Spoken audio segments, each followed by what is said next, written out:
Hi, this is Aaliyah Swaby, and you're listening to WNHH-LP 103.5 FM, broadcasting live from New Haven, Connecticut, and streaming live at www.newhavenindependent.org.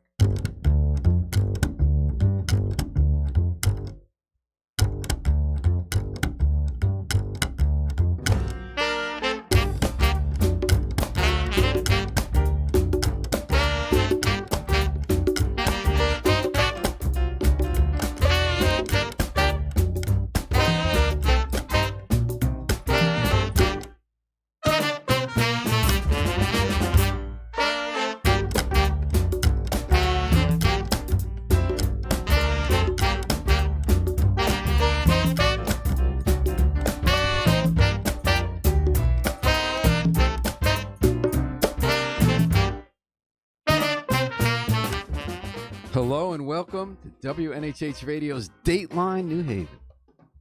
I'm Paul Bass, your host, inviting you to look behind the headlines on the stories that make our community tick. Part of what is keeping us ticking is keeping us healthy and alive. Our guest today spends his days trying to help our society figure out how to do that, including when it comes to infectious disease like measles. Say good morning to Yale School of Public Health and Yale School of Medicine's Jason Schwartz. Good morning. Thanks for having me. Good morning. Thanks for coming.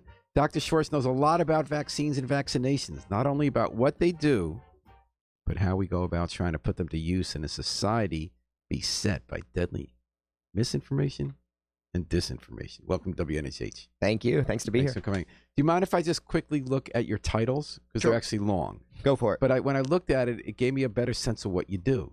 I mean, measles is the short word. Mhm. Vaccinations is the longer word. Policy and society dealing with that stuff is a longer word. Your official title is Assistant Professor in Department of Health Policy and Management at Yale School of Public Health.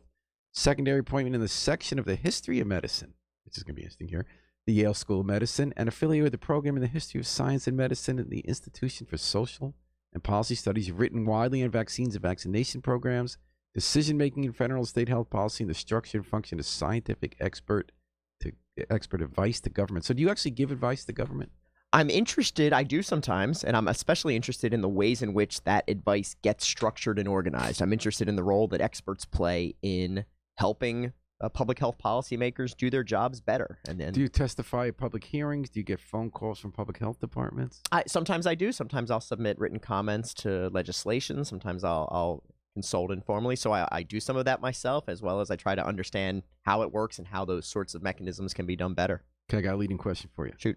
Do you feel right now you're playing an important role at a moment in our country's history in which evidence and expertise are on the run? Yeah, their expertise is under fire. It's almost a dirty word these days when it comes to public policy here, and experts and expertise are viewed with skepticism. And I think it's so important for those of us in health and science to help fight off that wave in terms of thinking about that beliefs and attitudes and values are really important, but there are facts, and we need policies of all sorts, not just about health, not just about vaccines.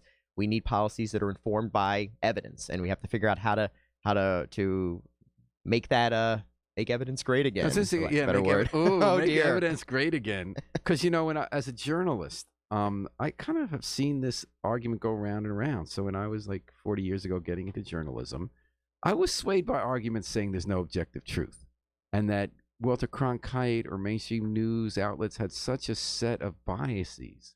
Capitalism perfect. America always right abroad.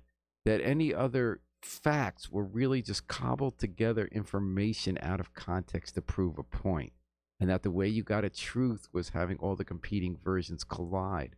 But now a lot of us who had that theory in the alternative press are almost seeing a nightmare come to play, where we can't agree on any facts, and we can't agree on a common way to talk about stuff.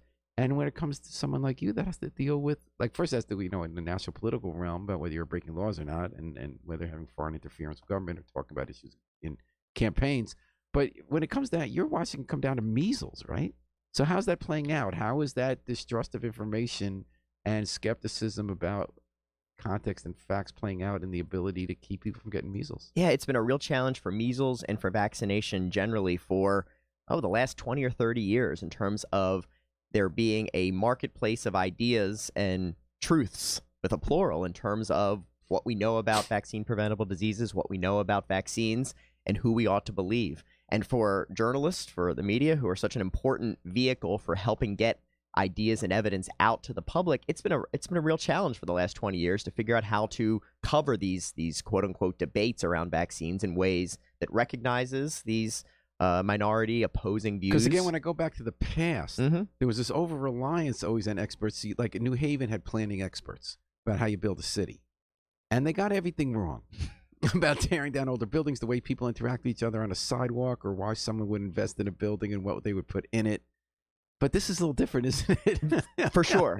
And I think either die, you don't die. If you get the vaccine, right? And that's the question about we should value expert knowledge. We should value the evidence that we have, and then we should recognize that there are also then policy considerations, ethical considerations, moral considerations that need to then be overlaid over that evidence to figure out how to do things right. We also had so many years of industry-funded medical research, which has gotten even greater by tobacco industry, by food manufacturers, that ended up being a lie. For sure, and absolutely, and the pervasive influence of money in health and medicine, pharmaceutical manufacturers you left out, absolutely do damage to the credibility of experts when we hear about the financial ties that exist throughout our healthcare system. Now we've gone to the other extreme now because we've criticized the excesses. We don't have the facts. So what's happening now with measles? So what we're seeing with measles, we're seeing outbreaks galore, right, throughout the United States, unprecedented numbers, at least going back the last 30 years or so, in terms of the number of cases of measles we're seeing in the United States. Hundreds of cases in New York City and suburban New York and Rockland County, and a real concern that we might be at a tipping point in our nation's response to vaccine-preventable diseases and measles as a result of years of skepticism and concerns and hesitancy among a small but vocal number of critics. So we're really at a really critical moment. What is that tipping point?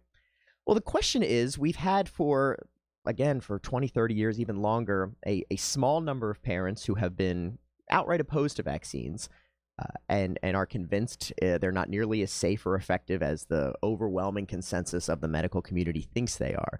But then what we've also had is another pocket of parents who are just trying to do right by their kids, trying to figure out what the right choice is. They have some questions, they have some concerns. They ask their doctors about those concerns around vaccines, but in the end, they ultimately decide to vaccinate their children. And that group, that's the really critical group there that will decide whether or not our public health defenses are effective. Is that because there's a critical number that has to participate? That's right. So vaccination is a community act that, of course, it protects individuals, it protects our kids, but high rates of vaccinations in a community, in a school, in a town, in a city, whether it's New Haven or anywhere, those high rates of vaccination in a community mean that we all benefit. We all have that extra effect. The epidemiologists refer to it as herd immunity or community immunity. And maintaining that high vaccination rate is really critical to keeping a collective defense against measles or any vaccine-preventable disease. So in the past, we've dealt with the smaller, what used to be a smaller minority, I guess, as against vaccination, especially for religious reasons, although how one defines religion is fungible. Mm-hmm. But we had laws that said if you have religious exemption, you don't have to get your kid vaccinated. Did that work okay in the past because the numbers were so small, people weren't at risk, or did it not work okay? It's worked reasonably well. I mean, the important thing that sometimes we lose sight of is the overwhelming majority of parents continue to vaccinate their children. Even when we hear about controversy or anti-vaccine movements or exemptions, an overwhelming majority of parents still believe in vaccines, vaccinate their children on time. But among those few percent, we're talking a few, 2-3% of families in general who don't. Some do it for as you said, religious reasons, however we would define that, some for non-religious, philosophical, or personal belief reasons, and some do it because they're just convinced that vaccines are not safe and that there's risks that are unacknowledged by the medical and public health communities, and they think that there's another story that's being kept from them. And you threw out a number, 2 to 3%. Is that a new number or the old number? That's the recent number. Now, here's the important point here, that it's rising. But that 2 to 3% is generally not spread across the nation, is not spread across a given state, it's not spread across a given city, that we see pockets, we see clusters of families who, in a given school district, a given school, a different neighborhood of Brooklyn, as we've seen in New York, where 2 to 3% might be the national average or the statewide average, give or take. But you might see these pockets where you have 5, 10, 15, 20% of children who are unvaccinated. And that's the real concern when we think about susceptibility to measles or any other vaccine. What is the tipping point number? Well, for measles is incredibly effective at finding vulnerabilities in our vaccination structure. So the public health target is usually to get about 95% vaccination coverage, is seen as the point where things So if you're are in a good. school with 95% or neighborhood, you're gonna be okay. Typically, that's what we're told. That it's always better for individual protection for everyone to be vaccinated, but 95%. We get below that, that's when alarm bells start sounding among public health officials. And we have more of those alarm bells than we used to with this measles Absolutely, outbreak. very much so. Tell me about measles. So- I might have gotten it as a kid. I don't know. I got vaccinated. You get the bumps, right? Yep, a rash. It's one of these diseases we've had a vaccine for since the 1960s. It's airborne. It starts with the classic symptoms of lots of viruses, runny noses and sore throats and sort of those non-specific symptoms. But you get that classic rash that will emerge. And you're infectious and you're contagious before the rash emerges, and you're contagious thereafter. So measles was seen in the 1950s and into the 1960s as a routine sort of rite of passage of childhood diseases. But it wasn't trivial, and it isn't trivial. There are still a few 100,000 deaths a year worldwide caused by measles. Measles can cause hospitalizations in 25% of cases. It can cause deaths in 1 in every 1,000 or so cases. So for everyone who has sort of remembering measles of a bygone era where it was a rash, you stayed home from school and you were fine, the story is far more serious in some rare cases, but non-zero. And that's why the public health response has been so great and why the alarm has been so significant. Is it over a the more past few dangerous months. disease than it used to be?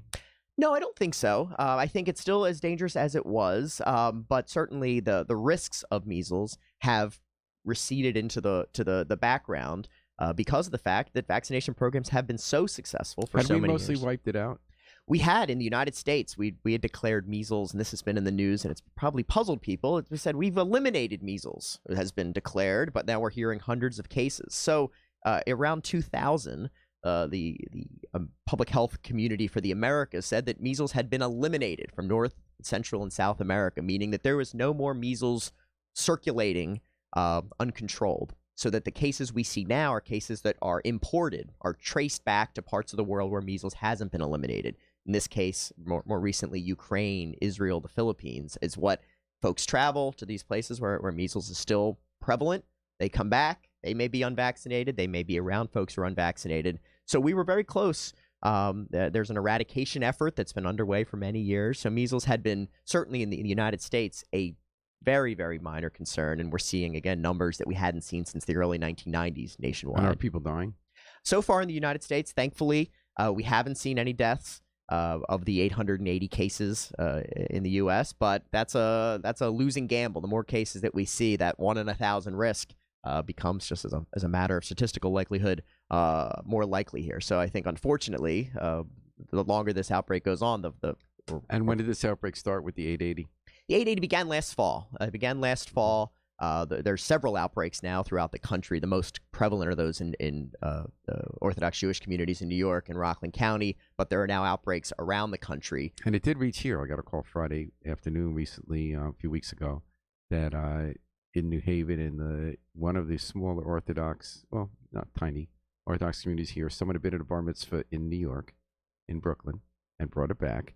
Now, in this community, they believe in vaccination. Mm-hmm. So they had asked people to stay home if they hadn't. I guess one danger is that kids under 1 don't get the vaccination, right? Are they more at risk of getting measles? Absolutely. And that's one of those interesting, important points, right? So kids don't get vaccinated typically until 12 months of age is when they get their first dose of the measles, mumps, rubella vaccine. So before then, they're reliant on all of us. They're reliant on being in a community where they're not going to be exposed to measles. And so those kids are particularly susceptible, as are a small but again non-trivial number of people who have weakened immune systems, who can't get the vaccine, pregnant women who weren't vaccinated before, shouldn't be vaccinated. So there are those individuals who may have no concerns about vaccines, or their family members don't, but rely on those high rates of protection to do it. There was also concern because the woman took care of little children, but it wasn't an official daycare. Are you familiar with this case? I've heard about it. Yeah, so we've had 3 cases in Connecticut this year. 2 in January, and then this most recent case here in New Haven County in the last 6 weeks or so that we did hear from the public health officials was linked to that Brooklyn outbreak. You know, and it hasn't spread. It hasn't spread so far. So we're still at 3 cases. We have a very good vaccination rate here in Connecticut, and I think 97% is the statewide rate. So there are pockets, as I've noted before, but overall, it's a good story as far as measles vaccination coverage here in Connecticut. And that story we're talking about here on Dateline New Haven, at WNHH-FM, your home for community radio, 103.5 FM, live streamed at newhavenindependent.org. We're talking to Dr. Jason Schwartz, Yale School of Public Health and Yale School of Medicine. He's the man who knows about vaccines, studies it, and tries to get the word out. So religious exemptions, what are those based on? Well, it's not just Jews. I know there are, and it's not most Jews, by the way, not even most Orthodox Jews. But I know that it's some Jews, some Muslims, some Christians. What are the objections? So that's a good question, frankly, because folks have looked at doctrine, have looked at teachings of pretty much all. We have something called Shmir Haguf, where we really are supposed to take measles because the first thing that's supposed to happen is you protect the life. Mm-hmm. Yeah. So there have been, in terms of the standard teachings of the world's major religions, other than Christian Scientists who tend to decline, any type of medical care, and some Amish communities, generally speaking, there aren't sort of doctrinal religious objections to vaccines. But that doesn't mean that individual adherents of a particular religion or faith tradition don't believe that, well, in their own beliefs, that vaccines are against their religion. And so that most states allow, Connecticut among them, allow individuals to opt out on the basis of religious beliefs. And in Connecticut, unfortunately, it's as simple as going to the State Department of Health website, downloading a form, literally checking a box that asserts that vaccinating your child in compliance with the vaccination requirements goes against your religious beliefs. You sign the form, and you're on your way. It's a very difficult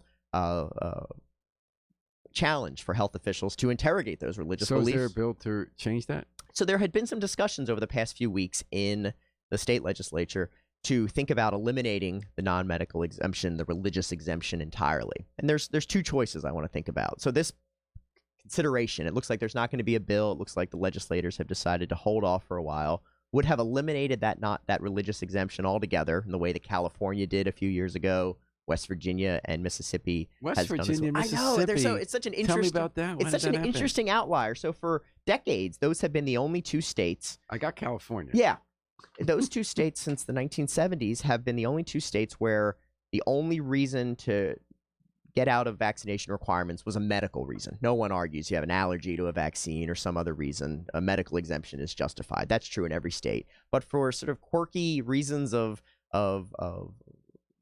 legislative procedures in those 2 states, for decades, there were no non-medical, religious, or quote-unquote philosophical exemptions based on interpretations, how the courts interpreted the public health laws in those states. Connecticut joined that trio now. About 4 or 5 years ago, they had a physician, Dr. Richard Pan, in the state legislature, who led an effort to eliminate that non-medical exemption out of concern. The last time we had measles outbreaks, in 2014, there was a big set of outbreaks linked to Disneyland, and that spurred this effort to eliminate the religious exemption in California. And we're seeing in Connecticut discussions about eliminating. How do you feel about it? Mixed opinions. I think there is a question.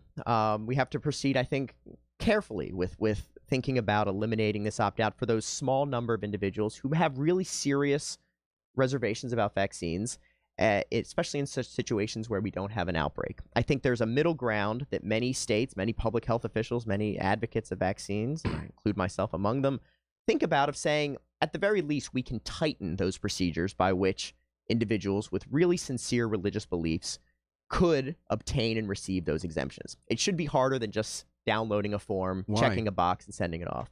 Because it serves as a giant loophole for individuals with any sorts of doubts or confusion or reservations about vaccines that aren't even a matter of religious beliefs to find an end around these requirements. So I think mostly, what about parents who listen, like what's Jenny, Jenny McCarthy. Right. She's been spreading this idea that which vaccines give you autism. Oh, any and all of them. And that you have in the ultra-Orthodox community in Brooklyn, they have all these like websites and source information. So you could dive into the internet and you get people you trust, doctors, you think, maybe not true, who bombard you with information that scare the hell out of you as a parent, who think you're going to kill your kid or give your kid autism. And, there's no greater fear for a parent than that something bad's going to happen to your kids. How do you combat that? Yeah, no, that's such an important point, is that parents with concerns or reservations or doubts about vaccines, almost none of them are those militant conspiracy theorists like Jenny McCarthy and those other folks. And why is she doing that? She, like so many individuals, she has a child and a family connection to a child who was diagnosed with an autism-like developmental condition, and those families are understandably searching for answers to try and figure out what happened. I saw a study that's been discredited that linked it to autism. So many people believe that. So you're saying because autism is so upsetting when you're a parent and how to come to grips with it and what's going to mean for your life and their life, you look for some explanation. And kids get a lot of vaccines. There's no two ways about it. In the first few years of life, around the same time that conditions like autism are first diagnosed, and it becomes those question of saying, oh, maybe there's a link. Maybe there's a link between those vaccines that my son or daughter got when they were 1 or 2 or 3 years old and the autism that was diagnosed or whatever condition was there. And you can understand why that would be a hypothesis, and the evidence for decades has shown that connection, it just isn't there, that there isn't that link between the vaccines that children receive in the first few years of life and the increasing rates of autism and other conditions that we see. But there's doubts, there's concerns, parents are searching for answers, and it's the job of the scientific community to help get the right information into their hands, and it's a challenge. Is it slam dunk 100% when it comes to vaccines? You got to get them for all these different uses. Are there any vaccines that are called into question? No, nothing in medicine, nothing in life is 100% risk-free. There are always rare allergic like reactions. if you get the flu vaccine, they tell you. Tiny percent you can get the flu, but many more you won't get it if you might. Well, you can't get the flu. You can't get the flu from the vaccine, but the flu itself, the flu vaccine itself, is not 100% effective. Right, so and it takes months to kick in. Yeah. Right. So but some people do think they can get the actual influenza virus from the vaccine. Not possible, but you can get sore arms. There are very rare risks associated with any medical intervention, but for vaccines, there is literally nothing in medicine that has been more extensively studied, both before they're introduced and then continuously monitored after their use, than childhood vaccines. The public health community knows how scrutinized they are and how important it is to make sure that the confidence in vaccines are well justified. So the degree of surveillance, safety surveillance that happens for vaccines is off the charts. It's unlike anything else in our healthcare system. So I always wonder, where do you then draw the line? Was John Birch said he was crazy about fluoride, right? Because, some people are pretty smart still think, and think that fluoride in their toothpaste is going to give them. There are municipalities that are still passing legislation to remove fluoride from the water supply. Actually, Joe Markley, really smart guy, state senator, he had a bill for that in the legislature. Is there anything to that? About the fluoride in water? No. Fluoride has been a valuable, transformative role in pediatric dental health for decades, and those risks are right in that same realm of conspiracy theories alongside flat earth and creationism. Okay. What about Lyme disease? Now, I have family members with Lyme disease, chronic Lyme. And what I discovered that was so interesting to me, when the symptoms come back, the doctors tell them there's no such thing as chronic Lyme, at least at Yale New Haven and the New Haven area. So therefore, they just give it a different name, like some syndrome. That makes one skeptical of the medical establishment. Right, yeah. No, Lyme disease has been another really fraught challenge because, again, it's just like the autism story we've talked about. These are patients who have real long-term symptoms that followed Lyme disease, the real pain, the real consequences, and they're searching for answers, and they're searching for a way to treat it. And the issue around chronic Lyme disease is this question is there an infection there that merits continual treatment with antibiotics, or is it these long-term, irreversible perhaps consequences that come from a previous Lyme infection? So absolutely, colleagues of mine have studied these issues. This question about chronic Lyme disease is usually this question about, should we continually treat people for weeks, months, years with antibiotics, even when there's no sign of the actual bacteria? They say it hides, it comes back, and you have these Herxheimer's reactions. It sounds pretty awful. No, and I'm not an expert, so much in the details of Lyme disease treatment, but it's that same question about patient populations who are trying to get help to understand their condition and figure out how to solve it, and a medical community that says it's something else happening, and these are issues that are not unique to vaccines, not unique. There's a lot more disagreement about Lyme, I think, than there is among vaccines in the medical community. I think that's right. I don't know. I haven't seen it quantified.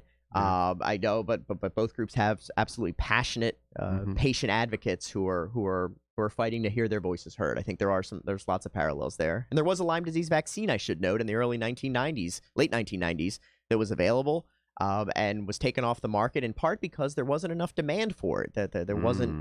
It was a business decision. So we had a Lyme vaccine. Wasn't perfect, but it was good. But we don't have one now. Wow, but the voice you are hearing is that of Dr. Jason Schwartz, who is an expert on vaccines and vaccination policy at the Yale School of Public Health. He's here on Dateline New Haven, WNHH 103.5 FM, live streamed at newhavenandpenn.org. Let's look at the Democratic Republic of Congo. So people want to treat there for Ebola. And is that mostly a vaccine issue, or what's the issue there? So Ebola has been, right, in the global health threats. We have now some vaccines in development for Ebola. It was a real concern, if you recall, 3 or 4 years ago, there were concerns about Ebola being imported in the United States, and some doctors, Someone come back from New Haven, humanitarian workers, right, some Yale Public Health students, I believe, who were over there as well. We have been working, we collectively, the public health community, on developing vaccines for Ebola for a long time, and frankly, they sat on the shelf for many, many years because Ebola wasn't a huge threat. There's not a huge commercial market for Ebola vaccines, so those research and development pipelines sat by the wayside. And when Ebola flared up in earnest a few years ago, we didn't have a lot of tools other than keeping people comfortable, trying to isolate those patients, try to give them nutrition and hydration. But now we've got some vaccines in development.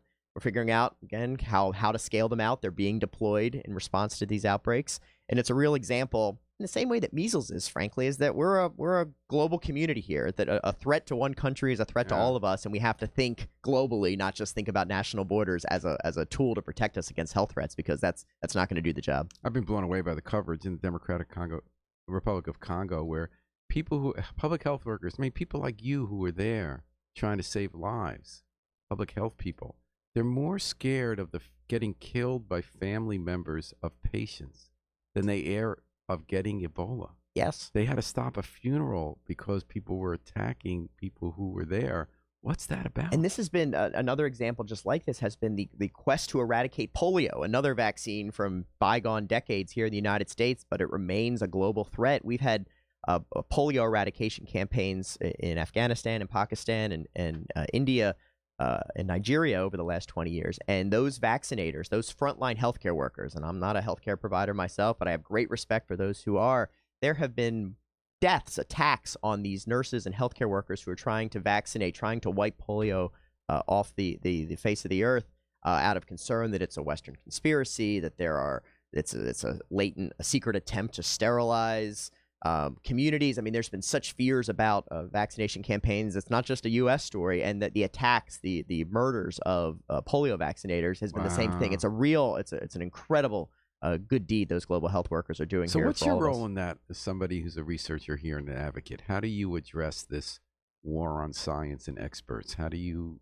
try to get the word out? Yeah, I'm interested. I'm a process guy. I'm interested in understanding the processes, the mechanisms by which health officials get the right information in their hands, when there's good information, how it gets to them and how it can be deployed, how it can inform policy, right? Evidence-based medicine, evidence-based policy is almost a cliche these days. It seems like, of course, that's what we should be doing. But it's hard. It doesn't always happen. Policy and politics, whether it's local, national, or global, often, evidence is sometimes present, sometimes not. And I'm interested in trying to understand how we can get the best scientific evidence into the hands of the right people and then actually shape policies and programs, the health campaigns, the efforts that can do the most good. So I'm interested. I'm both an observer and analyst, and then I try to contribute as well to these processes to help us use all these tools at our disposal as well as we can.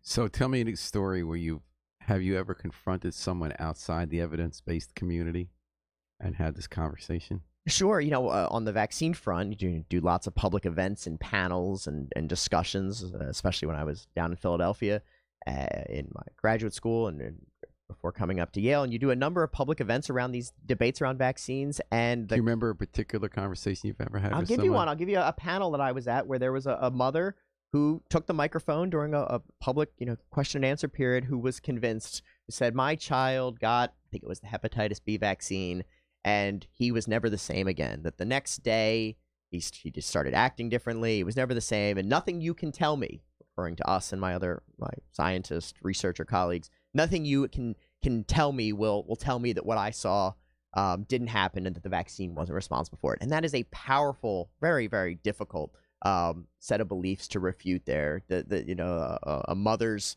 account, what she saw in her child, and that almost religious belief, coming back to this idea of religion, that the vaccine had something to do with it. That's what is the challenge that health officials confront. And what you can do is really say, empathize with them for obviously the fact that they have a child who they care deeply about who is suffering, understand, that they're searching for answers, and come back to what we know, this enormous body of evidence about in this case, the safety and value of vaccines. But that's not going to convince, it's those individuals. But it's an ongoing challenge. But you're thinking about that group in the middle. Yes. The kid hasn't gotten sick, and you want to make sure they're not swayed by bad information. Exactly. And that's why when we think about eliminating religious exemptions, or we think about these very aggressive public health measures, closing schools, fining parents, the kinds of things that New York has been considering, we have to think about both the short-term gains of trying to stop an outbreak, which are important, but then those long-term gains, the long-term risks, the potential for a backlash, the potential that we have such a good story to tell about vaccines, such an important positive story to tell, that you don't want that to be drowned out by narratives about the public health powers of the state cracking down on unvaccinated children. And that's so the balance. Are you skeptical about fining parents and closing schools? I think when there's an outbreak, like we're seeing the measles outbreaks in New York, that's the case where the argument is the strongest for these sorts of aggressive measures, because other things have been tried and failed to educate, to inform, leaflets and public meetings.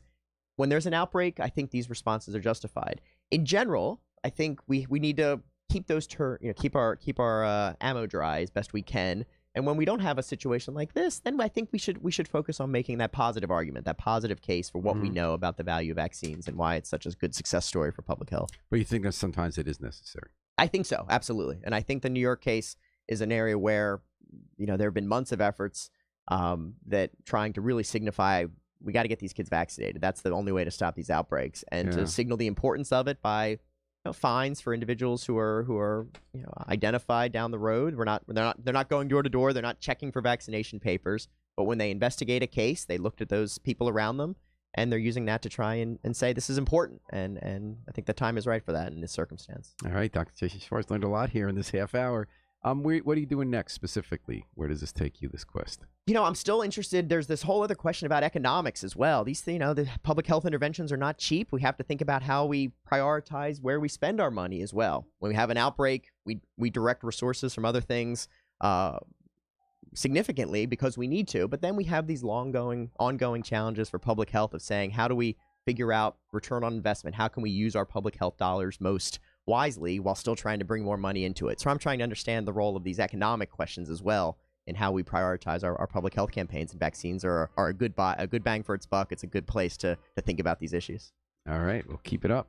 Thanks you very much. much. Thanks for working on our behalf, and thanks for coming into Dateline New Haven. Great to be here. Thanks for having me. Thanks for listening, folks. Dr. Jason Schwartz. Thanks to the miracle man behind the controls, WNHA station manager Harry Dross. We're going to take it out with the Afro-Semitic Experience performing I Wish I Knew How It Would Feel to Be Free from the group CD A Plea for Peace. This is Paul Bass inviting you to fly free with us all day and all night long here at WNHH, New Haven's home for community radio.